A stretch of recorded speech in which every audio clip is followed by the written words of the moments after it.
convidar o professor Luiz.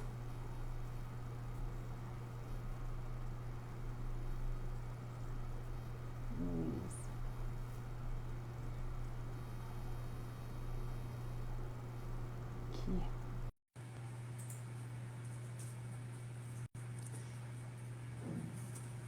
Olá, doutora Andreia, Juliana, Bibi. Olá, Paula. Boa Oi, noite. oi, tudo bem? Boa noite. Tá me ouvindo bem? Estou ouvindo. Você está me ouvindo bem? Tô ouvindo bem também. Deixa eu tenho um retorno aqui colando, porque ele fica me ajudando também E a ali na luz? E frente. como que tá a luz? A Eu luz. eu tô te vendo bem. O que que você acha, Lando? Tá escuro? Tá claro? A minha Você acha que iluminação não é das precisa melhores. melhorar? Eu tô te vendo Melhorou? bem. Eu acho que eu Melhorou tô te vendo agora? bem. Estou te Tá, vendo então bem, um tá bem grau. legal. Então tá jóia. E eu que Vamos lá, tô, Paula. então, não, o nosso som tá legal, tá bacana, então eu acho que a gente pode já começar com as apresentações, né? Em primeiro lugar, eu Vamos lá. gostaria de agradecer demais o seu aceite, seu pronto aceite. Nós fomos colegas, né? Trabalhamos juntos na faculdade e teve uma coisa que me encantou muito, né? Nesses dias.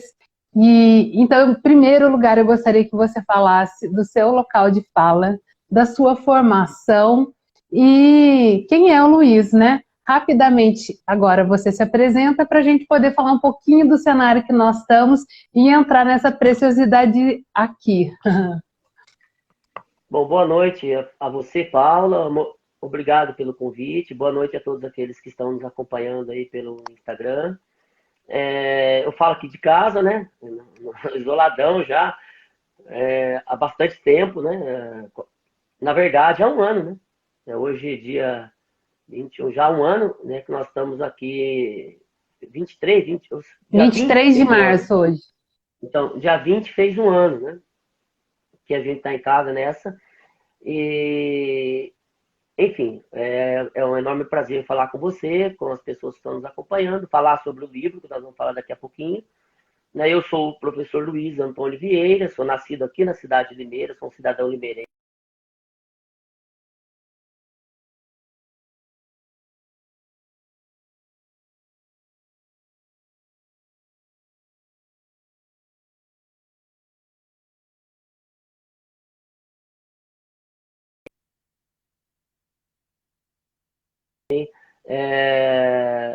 Me especializei.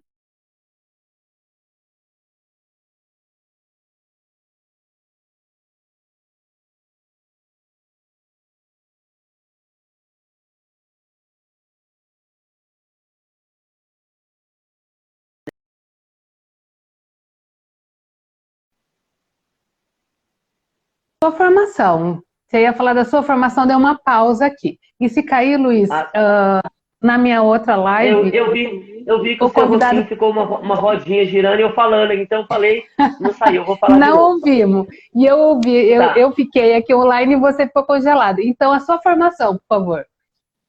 A minha formação primeiro é em filosofia, né? Me formei em filosofia, me especializei em filosofia, é, me pós-graduei em filosofia.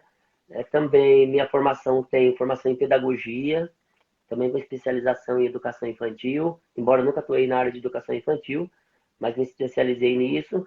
Também tem formação em história, especialização em gestão de pessoas, tem MBA em administração e gestão escolar, né, empreendedorismo e gestão escolar, e também tenho formação em teologia, né, porque eu vivi há muitos anos atrás a vida religiosa, né, a vida seminarística, na qual também eu estudei os 4 anos de teologia na PUC de Campinas. Fiz lá 4 anos de teologia também.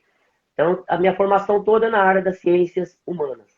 E essa formação me ajuda, pelo menos me ajuda, eu procuro ser um pouquinho mais humano a cada dia, né, diante principalmente das dificuldades que nós estamos vivendo. Que demais, que demais. Muito bom saber no seu local de fala e de tudo que te agrega, né? Porque nós vamos falar um pouquinho sobre isso por aqui.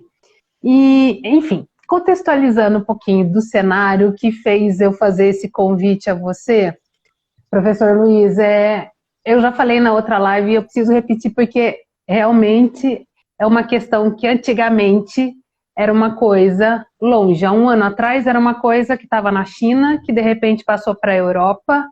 Itália me mexeu muito comigo na hora que eu comecei a ver quase 1.000 mortos por dia e hoje a gente está vendo isso em São Paulo, né? Hoje a gente está vendo esse número aqui do nosso lado. Hoje Limeira uma triste marca de 10 óbitos. E hoje já não são mais números, não é mais uma estatística, são nomes de amigos, são nomes de colegas de trabalho e nomes de parentes nossos. Então, tudo que estava distante, longe e não sabendo como é que tá, a gente está vivendo, né? Eu digo, o olho do furacão no meio dessa pandemia. E dentro disso tudo, né, a gente lê de tudo, a gente vai buscando informação e vamos fazendo várias coisas. No meio disso tudo, a gente faz parte de um mesmo grupo que discute um monte de coisa. A gente chegou na minha mão, você oferecendo reflexões em tempo de pandemia. Então, eu fiquei muito interessada, adquiri o livro e comecei a ler. E quando eu comecei a ler, deu um start na minha cabeça que o que é que aconteceu? Aconteceu que eu vi que os sentimentos que você coloca e que vai descrevendo, né? Você com seu amigo, vou descrevendo com outro autor, né? No livro, eu senti. Então eu entendi que foram sentimentos coletivos vividos no individual. Louco, né? Mas super real. E fez sentido para mim. E eu compartilhei isso com a minha equipe. Eu fiz um acolhimento e compartilhei trechos do livro nessa volta nossa com a minha equipe. Foi muito bacana. E eu quero que você contextualize. Da onde veio a ideia para escrever esse livro? Como é que surgiu? E aí falar um pouquinho de cada coisa que tem aqui, porque é muito rico mesmo. Vamos lá. Bom, Paula, brevemente, né, se fosse falar, nosso tempo, infelizmente, é exíguo, né? Mas vou tentar resumir um pouco. Como a gente citou no início, em março do ano passado, nós começamos a ficar isolados, em quarentena. Eu saí de casa, a gente foi para a zona rural, e lá um lugar mais frugal, né? E ficando lá, e meio que isolado, e todo dia notícia na televisão. E o foco era a Itália, como você citou, né? Itália. O Brasil tinha apenas um caso, não tinha mortes ainda, aí começou a aparecer as mortes. E me deu um insight, né? Um dia à noite, olhando as estrelas, assim, eu gosto de fotografar, e eu estava lá fotografando o céu e me deu um insight. Falei, vou começar a registrar esses dias aqui, esses meus medos, porque eu comecei a pensar que isso não ia passar rápido. Quando falaram, isso vai passar logo, aí eu só uns dias, eu falei, não vai passar logo. Pelo jeito que a coisa começou a encaminhar no mundo, você vendo a Itália, Estados Unidos, Japão, China, Alemanha, Rússia, a Espanha também bombou, né? A coisa lá ficou muito grave, Portugal. Eu falei, isso não vai chegar aqui como um tsunami. E chegou, né? Óbvio, ia chegar de todo jeito. Mas claro que o negacionismo, a negação da ciência ajudou isso, exponenciou, né? A chegada e piorou o número de óbitos, porque eu costumo sempre dizer, sempre disse aos alunos, um dos piores venenos é a ignorância. Né? A ignorância acho que é a doença que mais mata, porque ela faz a pessoa tomar remédio vencido, né? Ela faz acreditar em bilhete premiado, enfim, a ignorância é algo muito cruel, né? E a ignorância, ela pode atingir a todos, até mesmo quem tem conhecimento, até quem estudou. A gente está vendo por aí, né? Então, isso foi chegando... Aí eu comecei a escrever, a anotar, né? Fazer rascunho. Nem tudo que eu anotei está no livro, não dava para pôr tudo. A gente queria fazer um livro que não fosse tão denso, tão grande, né? E fácil de ler. Aí eu comecei a anotar, até então não tinha nem ideia do livro. Aí um dia, conversando com o Claudinei, que é o meu parceiro no livro, né? O outro escritor, e eu falei, Ney, eu estou anotando umas coisas aqui, eu vou publicar um livro, porque esse é um momento histórico. Isso aqui vai passar, se Deus quiser, mas é um momento histórico, né? É um momento que ímpar na nossa sociedade, né? Pode até acontecer outro fato desse, mas espero que demore mais 1000 anos, né? Que não seja tão breve. Isso, ou que nunca mais aconteça, né? E eu falei, eu vou publicar isso. Aí também veio as questões que aconteceram sobre o preconceito, veio a morte de George Floyd nos Estados Unidos, aí isso veio a calhar com outras mortes no Brasil de pessoas que foram assassinadas simplesmente pela cor da pele, ou por ter opinião religiosa diferente, ou por ter opinião política diferente, o caso da Marielle, por exemplo. Isso foi tudo vindo a lume e a gente foi escrevendo. O Ney falou, olha, eu tenho algumas anotações também, será que vai dar liga isso? Eu falei, olha, eu estou escrevendo aqui sobre solidão, que é uma coisa que eu estou sentindo nesse momento, acredito que todos estão sentindo. Eu estou escrevendo um pouco sobre angústia, porque a gente está um pouco angustiado, né? Com esse de ficar longe das pessoas, ficar longe um pouco é gostoso, faz bem a solidão, só que quando você começa a perceber que você vai ficar bastante tempo sem ter aqueles momentos de congratulação com as pessoas que você ama, que você gosta, a coisa começa a ficar mais preocupante, né? Até mesmo o simples ir e vir, de ir à praia, de viajar, né? Graças a Deus a gente tem a oportunidade de estar sempre dando um passeinho, e isso foi interrompido. Uns continuaram, mas aí é o risco de cada um, e eu preferi me isolar, até porque eu não posso ter um discurso e uma prática contrária, nesse momento principalmente, ainda mais como educador, né? Pedindo para os alunos se resguardarem, para as famílias se resguardarem, e a gente ter uma vida de pouco resguardo. Então, né, mas tem uma questão ética, né? É importante isso, né? E eu falei, olha, eu estou escrevendo sobre esses assuntos. Estou escrevendo sobre amizade, porque aí a gente começa a dar mais valor aos amigos, à família, quando você está longe, né? Você começa a ter o distanciamento, começa a trazer aquele sentimento que só tem na nossa língua portuguesa, a palavra saudade, né? A saudade começa a aparecer, né? Você começa a lembrar de bons momentos, até daquelas briguinhas, aquelas discussões bobas no churrasco de amigos e de família, começa a dar saudades. E eu comecei a falar, Dani, eu estou anotando esses assuntos aqui. Eu falei, olha, que legal, eu também estou escrevendo um pouco sobre espiritualidade, né? Eu estou escrevendo um pouco também, até vou olhar aqui um tema aqui para eu não esquecer. Estou escrevendo um pouco sobre solidariedade, né? A gente está vendo tantas pessoas, né, que ficaram aí sem seu trabalho, impedidas de trabalhar, aí demorou sair o auxílio do governo, né? Quando saiu já acabou, já estão lutando para outro auxílio. E as pessoas começaram a passar necessidade mesmo, tem muita gente passando necessidade, a pobreza aumentou muito no Brasil, né? Você é assistente social, você está mais a par do que eu de tudo que se passa na nossa sociedade com relação a isso, né? Eu, no mês de janeiro, né? Eu sempre vou muito a São Paulo, agora não, nesse um ano não, mas a gente sempre via os moradores de rua cada dia mais aumentando em São Paulo, de uns anos para cá. Depois aquilo bombou de vez, né? A gente começou a ver pela televisão, aí a gente começa a ver nas ruas de Limeira também, na nossa cidade. Acredito que várias pessoas que estão nos vendo, que são de outras cidades, tem amigos de fora do Brasil nos vendo, também percebeu esses mesmos fatos acontecerem. E o Ney falou, estou escrevendo sobre solidariedade. E de tudo isso, a gente também não pode esquecer de ser feliz, né?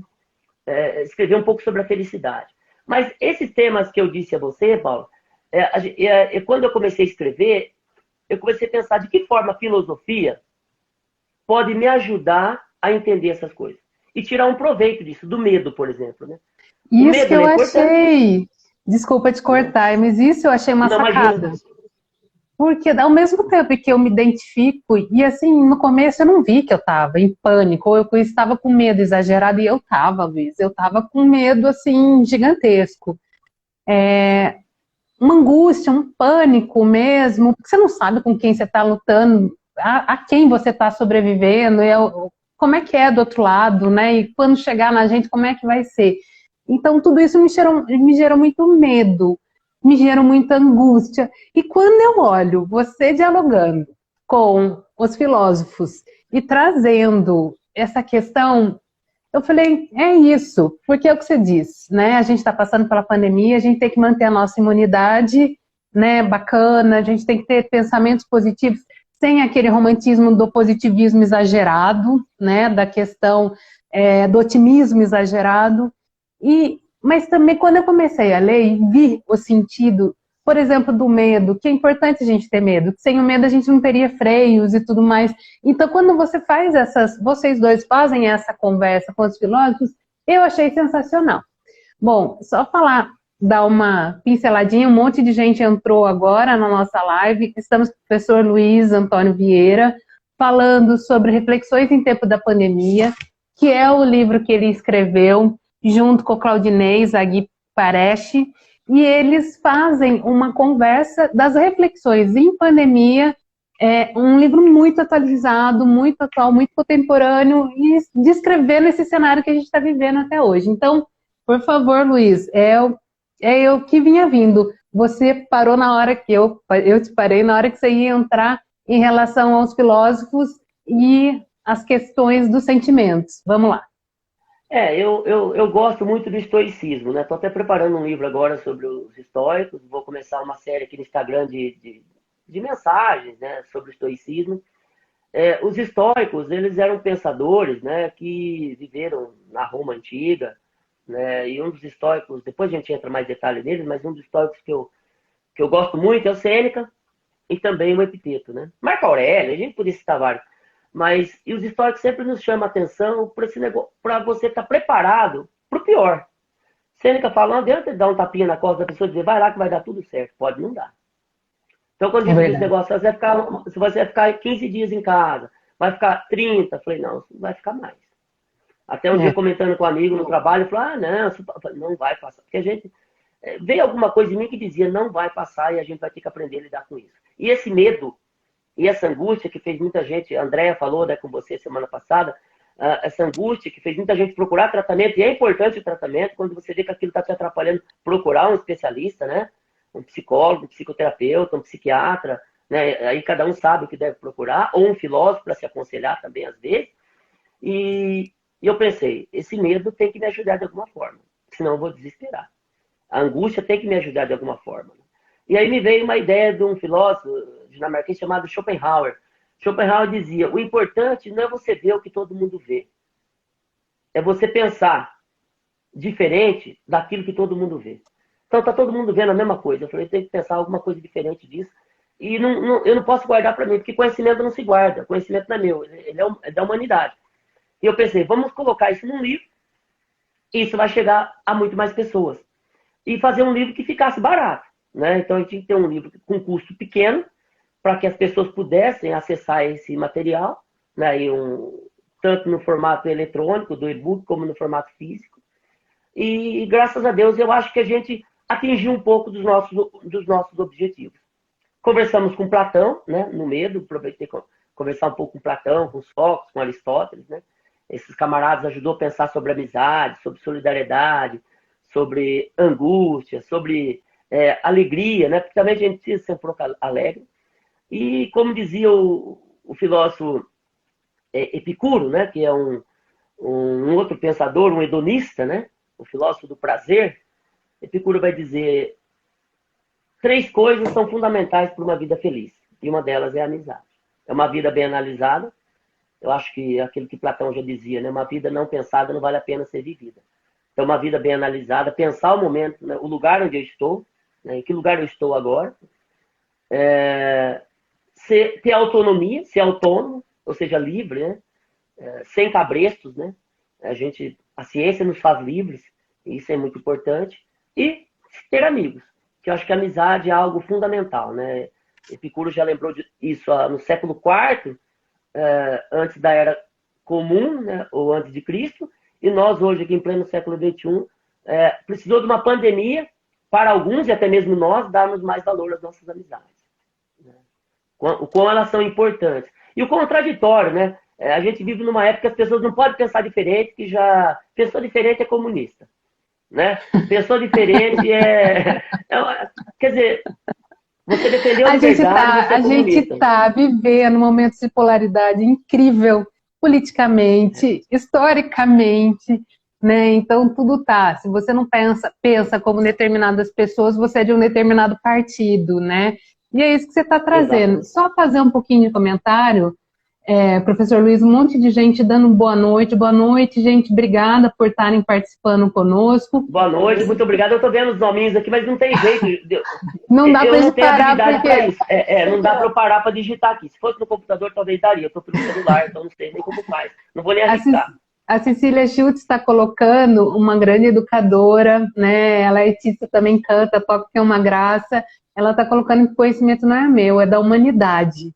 E embaixo, somente beleza, eu não sei o nome, ele faz uma pergunta para você, Luiz. O que mudou desde o lançamento do livro até o momento presente? O que mudou em que sentido? Olha, não sei, o mundo muda todo dia, Eu né? acho que em relação ao cenário, Luiz, eu acho que o que ele traz é um acentuamento, uma potencialidade de todos esses sentimentos, porque Olha, agora a gente está no quando olho do nós escrevemos o furacão. livro, quando nós escrevemos o livro, eu vou dizer para você, havia se perdido em todo o mundo 631 mil pessoas. Nossa. Né? No dia 23 de julho, 34 mil vidas perdidas. Né? Aqui informação do G1, informação do Covid também. Hoje nós temos no Brasil já quase 300 mil vidas perdidas. Entendeu? Mudou muito, né? É muita coisa. Mudou muito. O cenário mudou. Talvez hoje a gente registraria outras coisas, com certeza. Eu não mudaria os tópicos, mas talvez algum registro diferente teria. A esperança não abalou. Eu ainda tenho esperança que a gente vai sair dessa. A ciência está se superando a cada dia. As vacinas estão chegando. Eu acho que agora muitas vacinas de vários laboratórios para o mundo todo, elas se demonstraram eficazes. E é importante se vacinar. Eu não vejo a hora de vacinar. Meu pai já tomou as 2 doses. Eu não vejo a hora de chegar a nossa vez, né, Paula? A vez daqueles. Vai demorar um pouco a sua vez, né? Acabou de fazer 50. Parabéns. Acabei de fazer 50. Obrigado. Infelizmente vai demorar. Se nós tivéssemos, né, se aqueles que são os nossos mandatários tivessem tido uma atitude de mais apoio à ciência, de uma convicção na cura através da ciência, nós teríamos muito mais doses de vacina e teríamos já muito mais pessoas imunizadas no Brasil. Porque só a imunização vai nos trazer não só a sensação, mas também um pouco mais da liberdade que nós tínhamos. Mas acredito que nós nunca mais teremos a vida que tínhamos. Essa não vamos ter mais. Essa é uma questão que me deixa um pouco, ou muito chateada, né? Hoje mesmo nos stories do Instagram, uma amiga colocou uma foto em que todas nós estávamos reunidas para a despedida de solteiro de uma delas, e que momento maravilhoso, né? E a gente já está com tanta saudade disso, porque desde quando começou a pandemia a gente nunca mais se juntou.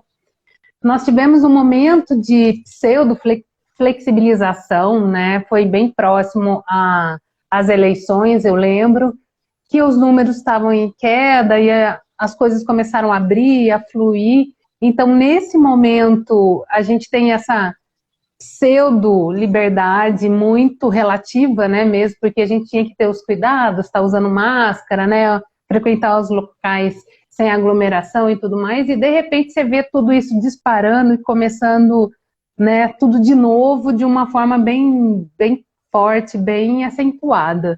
Então tudo isso mexe muito com os nossos sentimentos, e eu acho que isso a doutora Andréia trouxe um pouco na outra live, que eu acho que é importante a gente lembrar que se a gente não está bem, que se as nossas funções não estão bacanas, que a gente tem que procurar ajuda, né? Numa das próximas lives também eu vou trazer psicólogas aqui para a gente falar um pouco da importância da terapia nesse momento. E eu queria saber de você, Luiz, o que te mantém lúcido no meio dessa loucura, né? Como você está vivendo, como você está passando por tudo isso, nessa pandemia? Olha, o que me mantém, eu procuro me centralizar com a ajuda da filosofia. Eu acho que a filosofia é uma grande conselheira. Eu costumo dizer que a filosofia estoica ela é um remédio velho para doença nova. Nós estamos numa doença nova. Mas temos remédios velhos e muito eficazes para elas, né? Nesse sentido metafórico, para trazer esse equilíbrio, essa concentração. Então a filosofia também é uma grande conselheira, uma grande amiga. Eu estou conversando agora com alguns amigos, né? A gente está fazendo aconselhamento filosófico, eu estou ajudando algumas pessoas a entender um pouco o momento da vida que estamos passando através das ideias filosóficas. Uma pessoa perguntou o que Platão perguntaria para Sócrates. Não sei quem é, alguém perguntou aí. Olha, o que exatamente ele perguntaria, eu não sei, mas ele ouviria mais do que perguntaria. Olha só. Platão foi um bom ouvinte, né? Platão foi um bom ouvinte de Sócrates. Eu acredito que ele perguntaria para Sócrates como sair dessa. E Sócrates talvez responderia com mais coragem, menos medo, né? E bastante concentração, né? Sócrates foi alguém que passou por um momento difícil, né? Na sua condenação, e todos diziam a ele, fuja, fuja, compre a sua liberdade, suborne o carcereiro aí do presídio. Ele fala, mas se eu fizer isso, eu vou estar indo contra os meus princípios. E eu vou esperar para ver o que tem do outro lado, né? Mas não é essa a nossa intenção, né? A nossa intenção é fazer com que a gente consiga pensar como a gente pode viver melhor consigo mesmo, com as pessoas, enfrentando as dificuldades, entendendo, porque acho que é importante a gente ouvir diversas pessoas. Acho que você está de parabéns por essas lives, né? De ouvir diversos profissionais, que cada um tem algo a ajudar. Né? A Paula a Andréa deu a contribuição dela, eu espero estar dando a minha. A filosofia tem muito a contribuir. 3.000 anos de história no Ocidente não é à toa. Né? A filosofia ela é muito importante porque ela não é algo só apenas teórico. A filosofia ela incide na vida prática. Quando a gente para pensar, porque pensa naquilo que pensa, né? O pensamento não vem do nada. O pensamento é fruto de uma história, de um local, de um lugar, de uma existência. Então, por que eu penso isso? Né? Quando eu consigo contextualizar o meu pensamento, eu consigo entender melhor o que se passa ao meu redor. E também, Paula, concluindo a sua pergunta, a espiritualidade. Eu acho que a filosofia nos ajuda também na espiritualidade.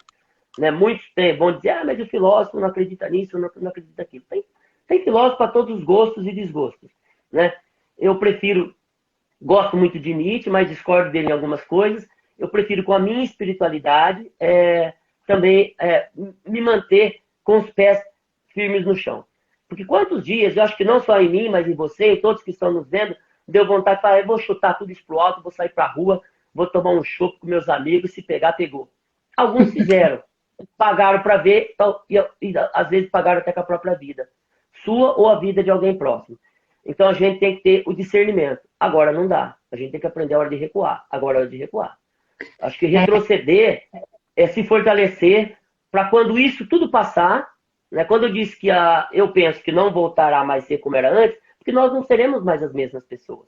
Eu acredito ainda que a humanidade absorveu valores nobres e que vão ser colocados em prática, e já estão sendo colocados em prática. Se a gente, com tudo isso, não aprender, é muito cruel. Eu penso que várias coisas, na verdade, potencializou, né, nessa época. Eu penso que quem já era um tanto quanto solidário, se solidarizou mais. Eu penso que quem era uma pessoa, né, você falou uma palavra muito bacana aqui que eu acho, né, fé e a religiosidade, eu acho que isso ajudou muita gente, está ajudando um apoio para passar.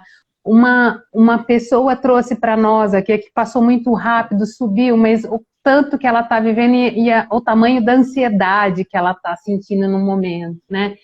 Então, todas essas questões eu acho que pautam nossa vida, mas eu não tenho aquele olhar romântico em que eu acho que a humanidade ela vai ser melhor após isso, que ela vai ser 100% mais solidária, ou que um monte de coisa. E aí eu vou te provocar, trazendo aqui uma frase que você coloca no livro sobre Bauman, né? Que Bauman também criticou a banalidade com que as pessoas tratam as outras nas redes sociais, tornando-se uma ferramenta eficaz de disseminação de preconceitos e amizades líquidas, que são feitas e desfeitas a todo momento, sem que haja um vínculo entre elas. Ele escreve numa época que ele não imaginava que a gente ia ter isso que a gente está tendo, né? E o quão importante foi ou está sendo esses espaços que a gente está ocupando, né, Luiz? Esses espaços de lives, espaços de conhecimento, as reuniões virtuais, né, e novas amizades, novas conexões e tudo mais. Eu acho que ele não imaginava quanto líquido ia ficar e o quanto real e necessário tudo seria, né? Comenta um pouquinho sobre isso pra gente. Eu acho que ficou mais líquido do que ele imaginava mesmo, né? E o próprio Humberto Eco também reforça que as redes sociais acabou dando espaço a todo mundo, a todos. Ela foi um tanto quanto que democrática. E ao dar espaço a todos, também deu espaço a algumas, como que eu posso dizer? Algumas imbecilidades, né? Algumas irracionalidades. Você vê pessoas agredirem as outras nas redes sociais, diminuírem as outras, se esconde atrás de um computador e outros abusos, né, muito graves que a gente vê pelas redes sociais. Mas nesse momento, especificamente falando de tanta polarização, eu acho que as redes sociais também se tornou um vínculo de mostrar muitas verdades, né, de levar as pessoas conhecimento, de levar as pessoas bastante informação. Né? Você vê, a gente não viu pouquíssimas campanhas do governo federal orientando as pessoas a usar máscara, a usar álcool em gel, a manter o distanciamento. Né? Pouquíssimas. Recentemente, algumas que o Ministério da Saúde começou muito timidamente colocar ao ar. Mas a gente viu isso muito antes, através de ONGs, através de pessoas independentes, através de organizações religiosas, através de grupos, de comunidades, de bairros, né? Está tentando mostrar para as pessoas que é importante ouvir a ciência, é importante ouvir aqueles que estão tentando a todo custo prevenir as vidas. Independente se essa vida é de uma pessoa pobre, de uma pessoa rica, de uma pessoa religiosa, de uma pessoa não religiosa. Porque a vida é um bem maior. Acho que a ética tem que prevalecer. A ética independe da crença, independe da classe social, independe do status que você ocupa. Né? Você é ético ou não é? E acho que com relação à educação, agora nós que somos também educadores, professores, a mídia nesse aspecto, essa mídia das redes sociais, também ajudou na educação e está ajudando na educação. Eu aprendi novas ferramentas, eu nunca tinha usado essas ferramentas, estou usando há algum tempo, né? Alunos usando o Google Classroom, né? E outras ferramentas, Zoom, Microsoft, tantas outras ferramentas para poder ter aulas. Isso é muito importante, que se dê acesso às pessoas à internet, à conexão de banda larga, que dê acesso aos nossos adolescentes. Vi uma reportagem, saindo um pouco até fora do assunto, mas Bauman acho que faria uma leitura também muito importante sobre isso. A criança que sobe em cima de uma árvore para ter um acesso melhor de internet para poder estudar, numa região pobre do norte do país. Você deve ter visto, isso passou no Fantástico, eu vi a reprise na Globo News. Eu achei muito interessante, aquilo comovente, bonito, né, por parte daquela pessoa, desse estudante, mas também demonstra o quanto que o Estado também deixou, né, a desejar para tantos cidadãos, né, que precisariam ter os mesmos direitos, né. Quanto que essa sociedade se tornou líquida ao ponto das pessoas usarem das redes de forma irresponsável, né, usarem do poder político de forma irresponsável, de não dar acesso às pessoas, né? O que Aristóteles diria dessa atitude política, né? Ele que vai dizer que o homem é um animal político por excelência, né? O que ele dizia dessa atitude política?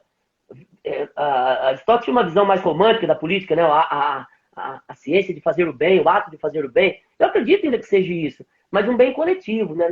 Não um bem a si próprio, de adquirir dinheiro, status, poder, fortuna, mas um bem coletivo. Mas esse bem coletivo só vai existir se cada vez mais nós nos prontificarmos a fazer parte responsavelmente dessa coletividade. Exato. Bauman chamava atenção num tempo diferente, né? Também Bauman não tinha bola de cristal. Mas o que ele viu no seu tempo, consequentemente, ele viria de uma forma muito mais abrangente nos dias de hoje. Ontem o Bial fez uma entrevista com o Michael Sandel, né, um professor de Harvard.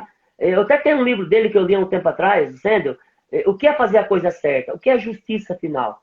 Né? Hoje a gente tem que se perguntar todo dia o que é fazer a coisa certa? O que é justiça final? Para não cair nas fake news. Né? Eu acho que a Mariazinha, ela entra bastante aqui. Um abraço para a Mariazinha, e ela está interagindo bastante com a gente. A Tata Santos, ela fala que ela vinha sendo acompanhada, ela estava com a terapeuta em época de pandemia para. Então, eu acho que as pessoas têm que realmente procurar outras fontes de escuta, de acolhimento nesse momento, porque não está fácil passar por tudo isso sozinho. Eu mesma faço terapia e estudo muito a comunicação não violenta, então eu procuro buscar espaços para acolher e ser acolhida. E você traz essa questão do coletivo. Eu acho que eu não sei se ficou claro a minha intenção de falar que eu não acho que todo mundo vai melhorar após a pandemia, que eu não gosto de romantizar essa questão dessa epidemia que a gente está passando, né? Contudo, eu também não acredito que vá todo mundo se tornar se você for falar hoje, Exato, mas quantas pessoas, exato, quantas pessoas são más hoje, são ruins e não vão colaborar para o mundo melhor, né? A gente consegue, a Silvina que é, né, entrou também, a gente consegue hoje entender que nós somos maioria, então a gente pode fazer um mundo melhor, mas no coletivo, como você disse. E andando um pouquinho mais para frente, eu queria saber, professor Luiz, é um momento calça apertada. Qual foi o momento, assim, eu ia falar saia justa, mas para você é calça apertada, que aconteceu e que te oportunizou crescimento, você olhar aquilo e falar, nossa, aconteceu isso. Traz pra gente, nessa pandemia, o que Olha, aconteceu. eu acho que a calça apertada foi quando realmente a ficha caiu de vez, né? Depois que passou aí 3, 4 meses, eu falei, a coisa não vai voltar a ser como era. E eu vou ter que começar a aprender novas ferramentas de trabalho. Né? Eu tive que me virar nos 30, acho que eu e a humanidade, né? Teve que se virar nos 30 e aprender novas formas de trabalhar, usando da tecnologia, para não cair naquele pânico, naquele desespero, né? Usando máscara, luva, aquele shield, aquela tipo um capacete para sair de casa, aquela paranoia, também ficou uma paranoia, tem hora, né? Tudo que eu pegar eu vou ficar doente, sapato tudo para fora de casa, chegando, lavando tudo, lavando a mão 1 milhão de vezes, álcool em gel de garrafa de 5 litros para não deixar faltar em casa. Aí quando aquilo foi arrefecendo, foi pensando, peraí, agora é aprender a conviver com isso. Veio a calça apertada, a gente ficou com medo, com muito medo. Bom, agora eu tenho que aprender a conviver com isso, porque a coisa não vai passar tão já. Então precisa aprender a conviver. Né? E com relação, voltando ao assunto do romantismo, eu não acredito também que a humanidade vai mudar da noite para o dia. Eu acho que os problemas vão continuar das pessoas não aceitando, uma parcela não aceitando que isso existe. Alguém pode até amanhã dizer, isso não existiu, foi uma invenção, como alguns dizem. Mas, coletivamente, a gente pode conseguir ser um pouco melhor, sim. A humanidade tem se superado, né, com o passar do tempo. Então, acho que a calça apertada foi aprender novas tecnologias, foi aprender a trabalhar de uma outra forma e pensar como que eu posso levar a filosofia para as pessoas de forma simples, mas sem negligenciar a importância da filosofia, né? Sem banalizar a filosofia, mas tentar traduzir em palavras mais acessíveis às pessoas, como os filósofos, que muitas vezes são pessoas que parecem de outro planeta, né? Você chegar para uma pessoa que não conhece filosofia e falar de Schopenhauer, Nietzsche, Kierkegaard, Sartre, o cara fala que você está falando grego, né? Mas como levar o pensamento dessas pessoas? Não precisa levar o conhecimento dessas pessoas, a biografia dessas pessoas, mas o pensamento, que também é universal, para ajudar as pessoas a pensar de forma melhor, né?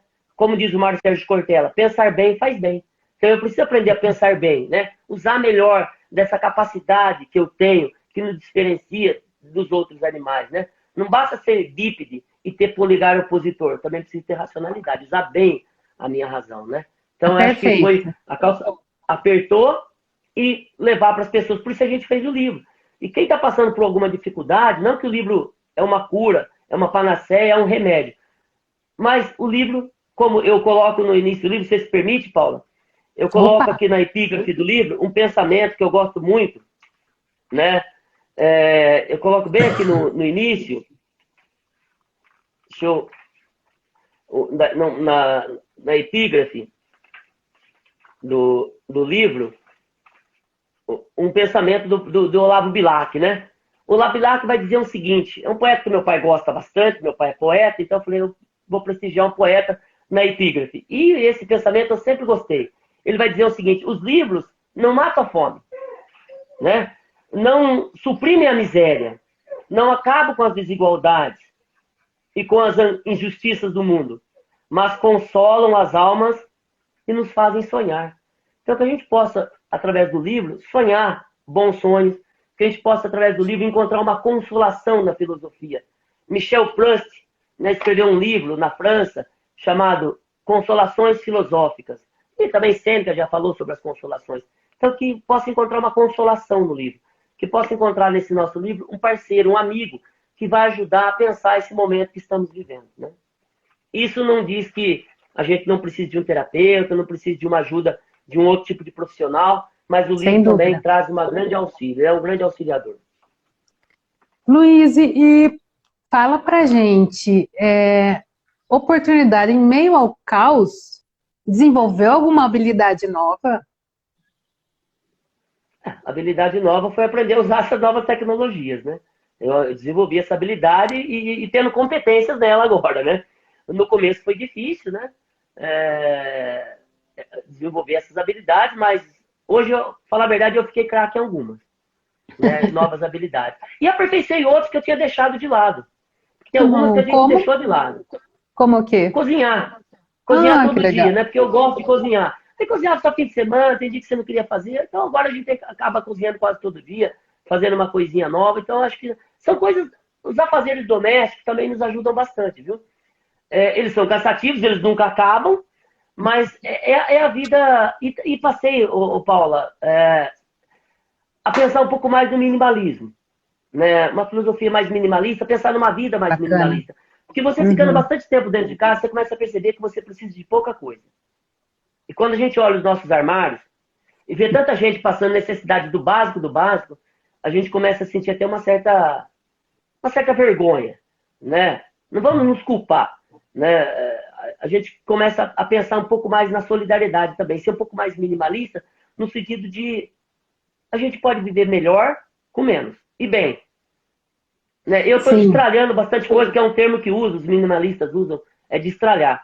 Eu estou aproveitando esse destralhar. tempo em casa também para destralhar, né? Você tirar as tralhas, aquilo que está pendurado, que está fazendo peso nos armários, que vai ser muito útil para outras pessoas, seja roupa, seja objeto de uso, de uso doméstico, enfim, cada um sabe o que tem para destralhar. Eu acho que também é uma dica que eu dou. Isso vai ajudar na solidariedade, vai ajudar na sensação de comprometimento com as outras pessoas. Isso vai ajudar também na sensação de ser um pouco mais útil. Porque às vezes ficar muito tempo em Gente, casa, parece que a gente é inútil. A gente pode ser muito útil com aquilo que a gente tem parado, entralhado, aquelas quinquilharias dentro de casa. Sabe aquelas noites de insônia no Polishop? A pessoa compra uma porção de coisa, depois aquilo vira, a esteira vira cabide, né?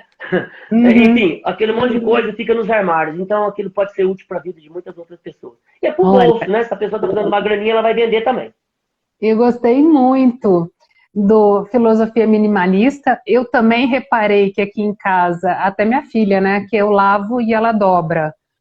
Ou alguém lava e a gente reveza no dobrar. E ela falou que ela achou o máximo que, tipo, meu marido usa um monte de camiseta preta, eu uso roupa de ginástica e ela os pijamas da vida. Então, porque a gente viu que realmente a gente não precisa de um monte de coisa, e principalmente nesse tempo, né? Então, ela fez essa observação e você me trouxe isso. Eu falei, nós estamos vivenciando isso. E o destralhar, amei, amei. Né? Já vem um tempo que eu venho para entrar o novo, me despedindo do velho ou daquilo que não está sendo usado, mesmo que seja peças novas. E eu gosto muito dessa pegada. Acho que ela é muito bacana. E é o que você falou. A nossa solidariedade, ela pode passar por essas questões, o que não me faz.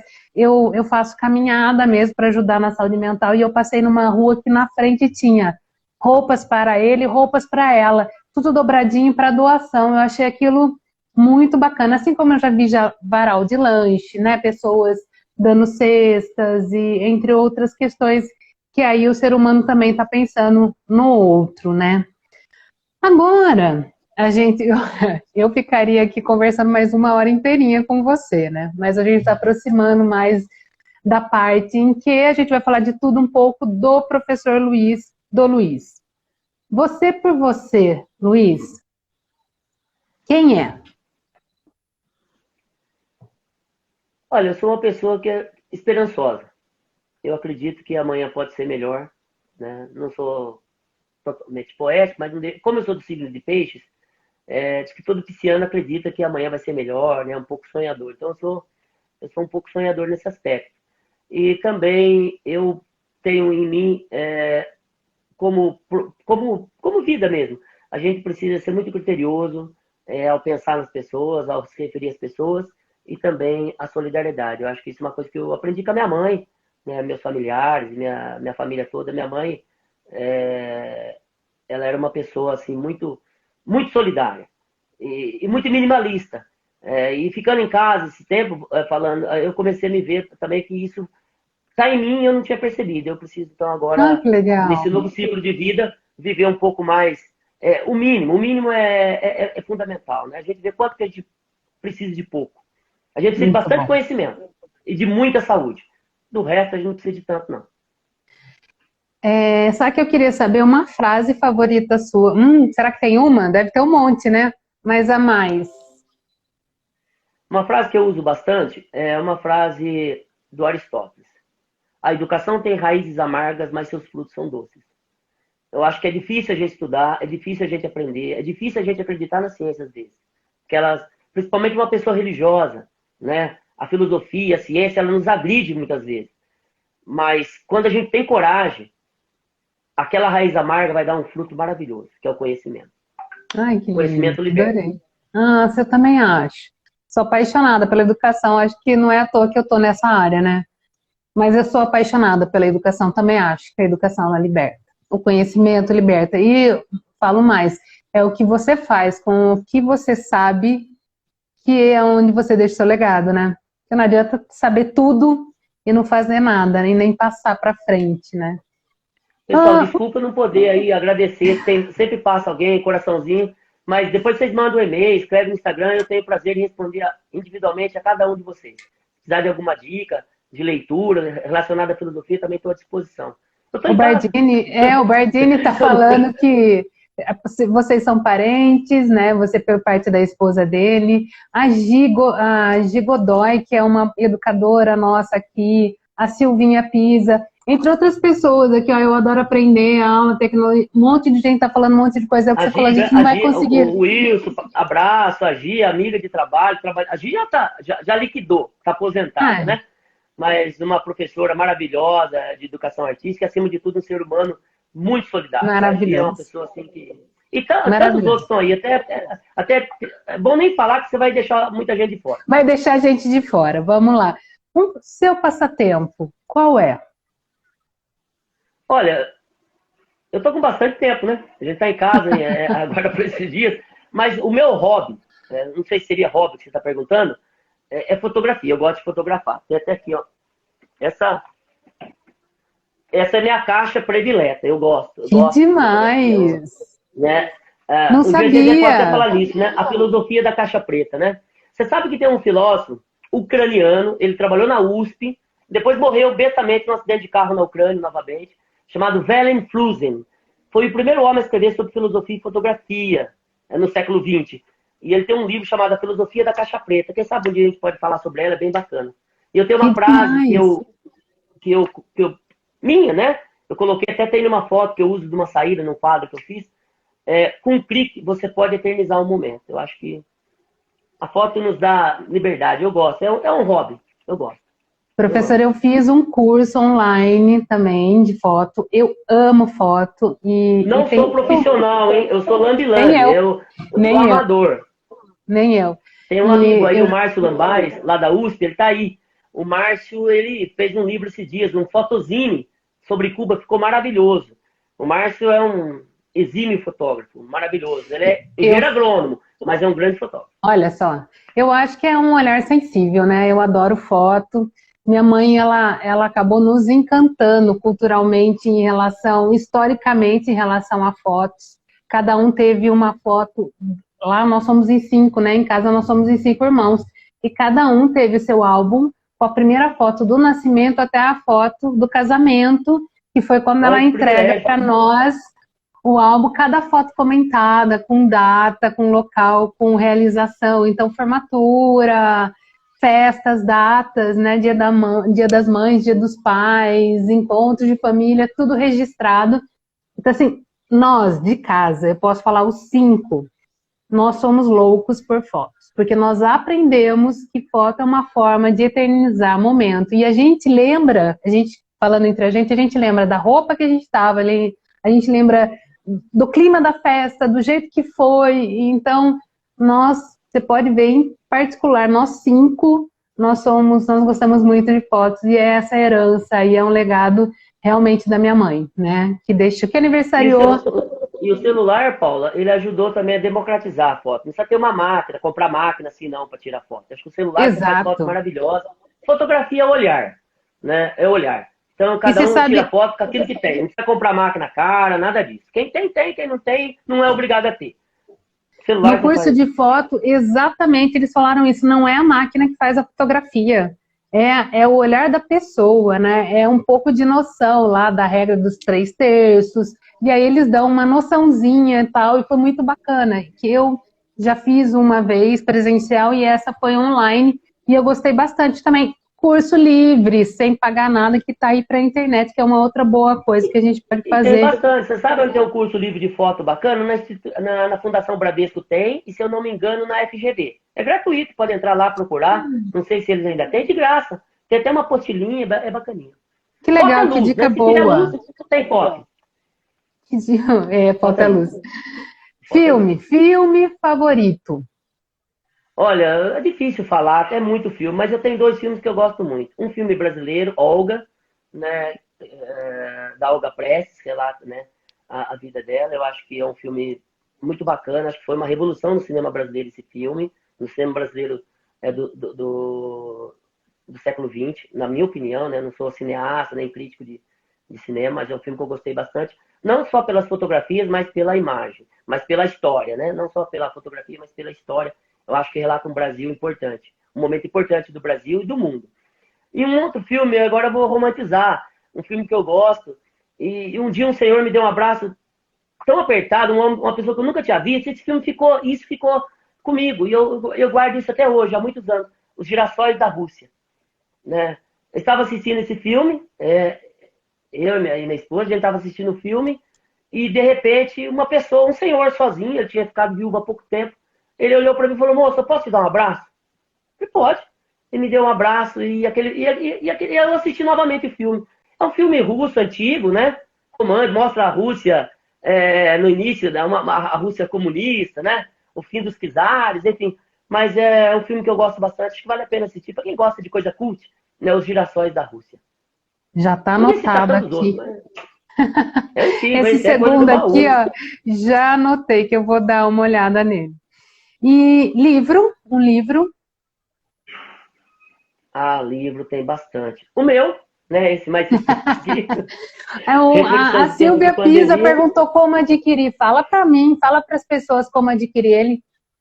Olha, você pode adquirir o livro pela Amazon, né? O e-book, para quem usa o Kindle, né? O EPUB.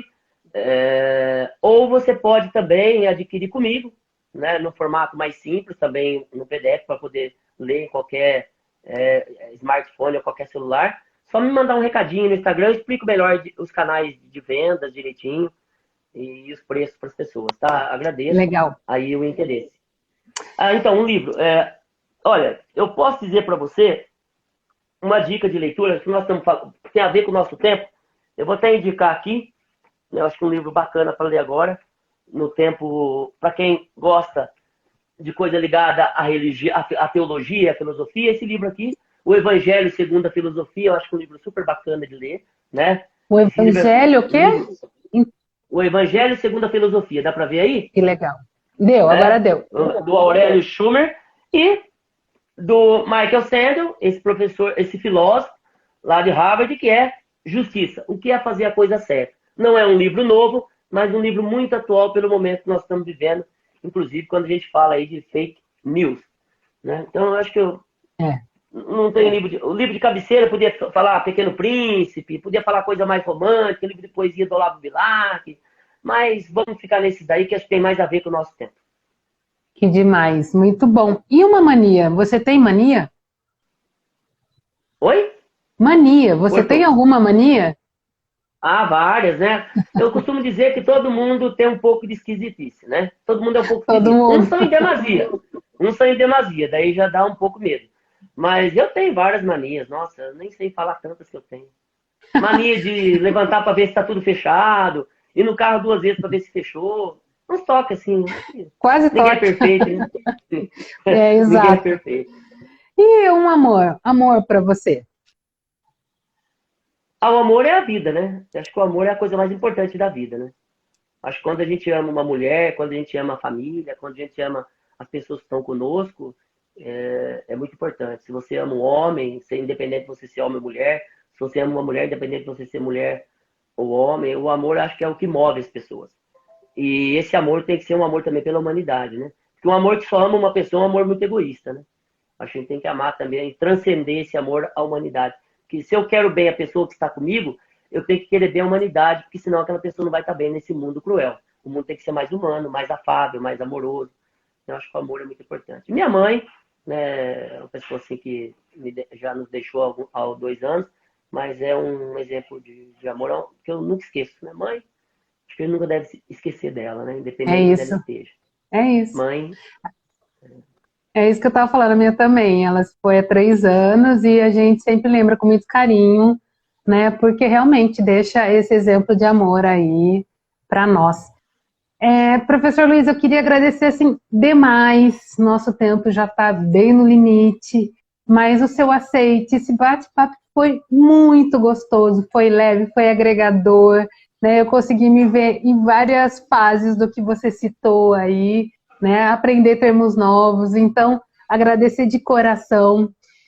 Antes de você fazer o seu encerramento, convidar as pessoas para voltarem terça-feira que vem. Eu ainda não recebi o aceite do tema para terça-feira que vem, mas eu estou buscando explorar a questão da fé e da religiosidade. Em seguida, né, no dia 2 de abril, nós vamos ter o dia, eu acho que é internacional do autista. Então a gente vai falar sobre isso com uma mãe de autista, fazer um bate-papo, conhecer mais de perto, né? E no dia 6/4 também a importância da terapia. Muita gente ainda como eu posso falar, com muito preconceito em relação à terapia, e aí a gente vai rasgar um pouquinho disso, né, para falar um pouco sobre a importância da terapia, o que ela faz para nós e o que ela deixa para nós. Agora eu gostaria que você fizesse suas considerações finais. olha, ainda falando do autismo, eu achei muito bacana, acho que vale a pena mesmo. Tem uma pessoa que está nos assistindo aí, ela é mãe de um autista também, ela mora em São Paulo. Abraço, Terezinha, o Augustinho, né? Ela é uma pessoa, eles são pessoas assim, maravilhosas, amigos nossos, e acho que é muito importante, é um tema que muito importante. E com relação ao que você falou, voltando lá nos históricos, o Epiteto dizia o seguinte: Eu mandei um beijo aqui, aquele ó, que aqui, acha, ó. aquele que acha que sabe, dificilmente aprenderá alguma coisa. Então a gente precisa aprender. E aprender sempre. Ninguém sabe tudo, ninguém nunca vai saber tudo. Um filósofo não é dono da verdade. Eu apenas aqui emiti algumas opiniões minhas, que o contraditório existe com relação às minhas opiniões, com relação às suas, com relação a qualquer opinião. Você Eu acho que é postou isso importante hoje, não foi? Gostei isso hoje. Postei Né? isso E é hoje. importante essa troca, Paulo, que você está fazendo com as pessoas. Acho que é muito legal e parabéns mais uma vez. Aproveito para agradecer o convite. Aceitei de pronto, pela amizade e também pela importância do momento que a gente está vivendo. Levar para as pessoas um pouco daquilo que a gente conhece, um pouco daquilo que a gente sabe. Né? E quem sabe aquilo que a gente sabe possa ajudar outras pessoas e despertar outros e ajudar a outros com aquilo que eles sabem. Eu gosto de aprender tanta coisa. Né? A gente aprende tanta coisa com outras pessoas, né? É tão legal alguém ouvir, como uma pessoa me disse um dia, né? O assunto lá, acho que nem lembro que assunto que era, e a outra pessoa queria saber de tudo daquilo lá. Ele falou, olha, a pessoa tem uma profissão na área da saúde. Ele falou, olha, se você falar da sua profissão, eu vou te ouvir com o maior prazer, porque vai me encantar ouvir da sua profissão. Agora, quando eu estou falando da minha, por favor, ouça, que você pode aprender um pouquinho, né? Porque às vezes as pessoas acham que sabem, e a gente não sabe tudo, a gente está aqui para Não aprender. sabe, Então, não muito sabe. obrigado. Agradeço a todos que aí nos assistiram, que mandaram seus comentários, que cumprimentaram. Então, boa noite a vocês. Se cuidem, usem máscara, higienize bem as mãos, né? Não saiam de casa à toa. Se sair, use 2 máscaras, porque essa nova variante é muito perigosa, ela é altamente contagiosa. Vamos torcer e pedir com todas as nossas forças, todas as boas energias do universo, do mundo, pedir a Deus, cada um na sua crença, na sua forma de acreditar, e também filosoficamente dizendo que a gente tenha juízo, né, para entender que é um tempo que a gente precisa dar mais passos para trás do que para frente, e para se resguardar a si e a outrem, né? A gente só protege a gente se a gente proteger também os outros. A gente precisa ter essa responsabilidade, um cuidado muito grande com a vida das outras pessoas. Vamos ser mal interpretados por isso. A gente vai ser chamado de chato por não ter ido naquela festa de Natal, ou por não ter ido naquele aniversário, ou por não ter ido naquele shopping com os amigos. Mas é mais importante a gente acreditar que vai ter mais tempo para ver os amigos com mais tranquilidade do que colocar a nossa vida e a vida dos amigos em risco e até mesmo ser mau exemplo para outras pessoas. Então, muito obrigado, se cuidem, coragem, força aí. E, vamos pensar um pouco mais sobre minimalismo. Quem sabe a gente volta a conversar mais sobre ele daqui a um tempo, né? Estou estudando um pouco mais ele, estou vivenciando. E também o estoicismo, eu acho que é uma ideia muito bacana para a gente bater um papo aqui. E um livro novo está chegando aí sobre um filósofo estoico. Não vou dar spoiler ainda, mas está quase pronto. Na verdade, o livro está escrito. Só está terminando algumas correções. Já está no forninho. E logo a editora vai deixar pronto para nós. Tá bom? Muito obrigado, Paula. Gratidão pelo seu convite. Eu que agradeço. Eu preciso... A sua família. Agradecer, você falou, toda a família. Preciso agradecer Orlando, né? Orlando, meu marido, pela arte, pelo pronto atendimento, né? Tudo que a gente pede ou fala é feito e ele participa comigo, né? Dando todo esse apoio. Se não fosse ele, a gente não ia estar... né, com as artes e até o certificado que saiu rapidinho, né, Luiz? Os estudantes que estão participando vão receber o certificado que o Lando que preparou para vocês, a arte. E ele mandou um grande abraço para você aqui e mandou um beijo, então estou retribuindo aqui um beijo, depois eu dou pessoalmente. Outro beijo, e se Deus quiser, isso vai passar, a gente vai ter momento para congratular, viu, Lando? E tomar aquele vinho gostoso que o Lando gosta. Coisa boa! Muito obrigada, gente. Boa noite. Até a próxima live. E, Luiz, muito obrigada pelo seu tempo e por estar aqui com a gente. Imagina, sempre à disposição. Muito obrigada. Tchau, pessoal. Tchau.